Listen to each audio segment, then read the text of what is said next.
కల్తీ నెయ్యి కేసులో టీటీడీ మాజీ చైర్మన్ వైవి సుబ్బారెడ్డి పిఏ చిన్న అప్పన్నకు అందిన ముడుపులు అవి ఎవరికి చేరాయి అన్న అంశంపై సిట్ లోతుగా దర్యాప్తు చేస్తోంది.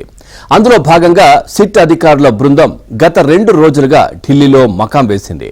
ఇక ప్రీమియర్ డైరీ నుంచి చిన్న అప్పన్నకు 2 విడతలుగా ముడుపులు ముట్టినట్లు సిట్ ఇప్పటికే గుర్తించింది. వాటిలో కొంత గాని పూర్తిగా గాని వైవి సుబ్బారెడ్డికి చేరాయా అన్న దానిపై సిట్ దృష్టి సారించింది. ఇటీవల కస్టడీలో చిన్న అప్పన్నను 5 రోజుల పాటు ప్రశ్నించినప్పటికీ ఉపయోగపడే సమాచారం ఏదీ లభించలేదు. ముఖ్యంగా నాటి వైవి సుబ్బారెడ్డికి ముడుపులు ముట్టాయా లేదా అన్నది తేల్చే ప్రయత్నాలు ఫలించలేదు. ఇక దీంతో సిట్ ప్రత్యామ్నాయ మార్గాలపై దృష్టి సారించింది.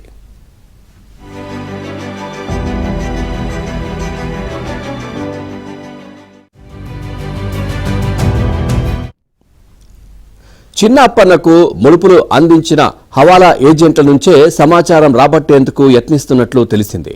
దీనికోసం సిట్ అధికారుల బృందం ఢిల్లీలో గత 2 రోజులుగా మకాం వేసి హవాలా ఏజెంట్లను విచారిస్తున్నట్లు సమాచారం. చిన్న అప్పన్నకు ఇచ్చిన ముడుపులు తర్వాత ఎవరికి చేరాయి అన్న దానిపై ఆరా తీస్తున్నారు. ఇక ముడుపులు పూర్తిగా లేదా కొంతమేర వైవి సుబ్బారెడ్డికి చేరి ఉంటాయని సిట్ అనుమానిస్తోంది. ఇక వైవి పిఏ కాబట్టే టీటీడీ వ్యవహారంలో చిన్న అప్పన్న జోక్యం చేసుకోగలిగాడని సిట్ విశ్వసిస్తోంది.